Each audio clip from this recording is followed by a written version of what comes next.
Эртең менен саат 4-тө туруп, уйкуга кечки 11-де жатмай. Бул Кыргызстандагы жаңы ачылган лагерлердин күн тартиби. Жакындан бери түштүктө диний лагерлер иштей баштады. Совет доорунда иштеген пионер лагерлерге көнгөн ата-энелер жайкысын балдарын эс алууга жибере албай калган. Мына ошондо боштукту диний ишмерлер толтурду. Алар балдардын бош убактысын жай бою камсыздайбыз деп убада беришет. Диний лагерлер деген эмне жана анын мурдагы пионер лагерлерден айырмасы кандай экенин билгенге аракеттендик. Эртең мененки саат 4, али караңгы, шаар уйкудан ойгон элек. Бирок бул лагерь 1 минутта кечикпестен дал ушул убакытта ойгонот.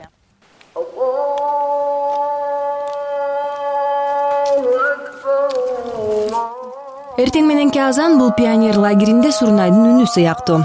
Азанды угаар менен балдар төшөктөрүнөн ыргып туруп, уйкулуу көздөрү менен каякадыр чуркап жөнөшөт.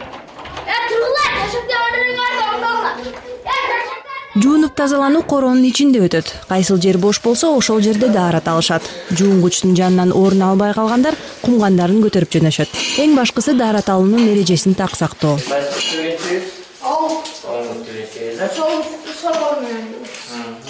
Кумганда жетпей калгандар суусу бар арыкка жуунушат. Себеби жуунгучтун жанына кезекке турууга убакыт жок. Таңкы намазга жетишип калуу керек. Тынчы жок өспүрүмдөр бул жерде дароо токтоо тартып, чоңдор менен биргеликте тырышчаактык менен намаз окушат.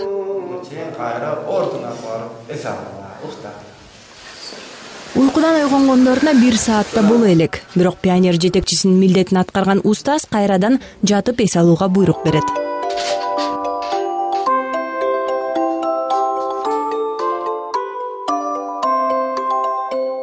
Эртең мененки уйку 2 саатка созулат. Экинчи жолу уйкудан ойгонуу балдар үчүн анчалык коркунучтуу эмес.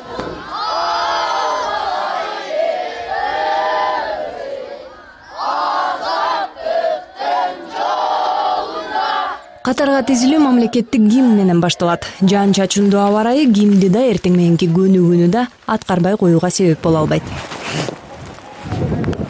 Бул лагердин сүймөнчүгү Нурмухамед баарынын кенжеси.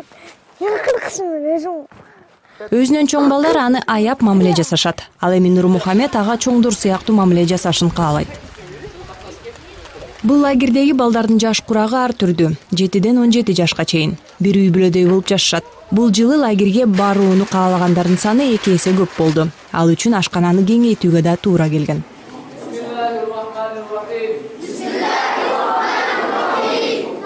Эртең мененки тамактын алдында адаттагыдай эле сөзсүз дуа кылышат.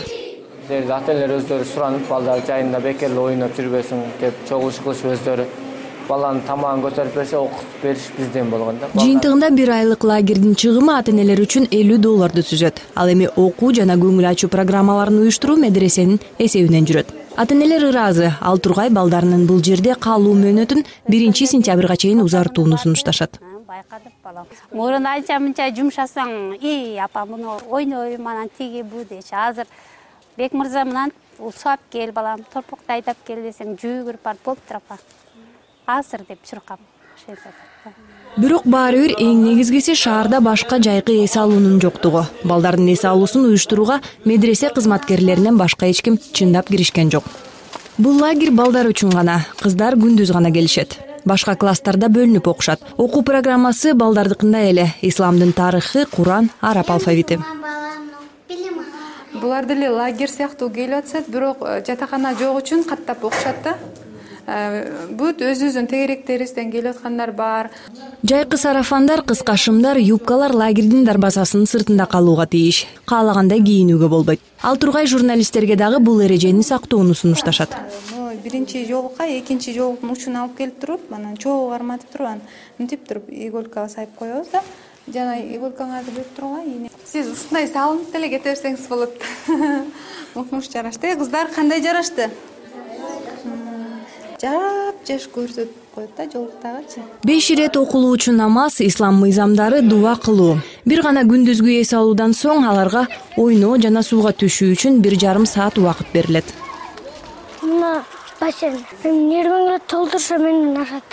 Бассейн балдардын эң сүйүктүү көңүл ачуучу жайы. Бирок бүгүн аба ырайы ойдогудай эмес. Андыктан футбол ойноого туура келет. Нурмухаммеддин бул жерге келгенине туура 1 ай болду. Үйүн абдан сагынып, ата-энесинин келишин күн санап күтүп жатат. Чалачат келбейт. Билбейм, 9 күнөн кийин алып кетем деди. Манын санын бүтүп келсең, велосипед алып беребиз деген. 9 күндөн кийин Нурмухаммед Бишкекке кетет. Диндин мыйзамдарын сактап 5 убак намаз окуйбу, аны бала азырынча билбейт. Велосипед жана көптөгөн жаңы достор лагерден алган эң жакшы таасирлер болсо керек. Мен жайкы каникулду кантип өткөрдүм аттуу мектепте жазылуучу Дилбаянына дал ушулар тууралуу жазаарын Нурмухаммед анык билет.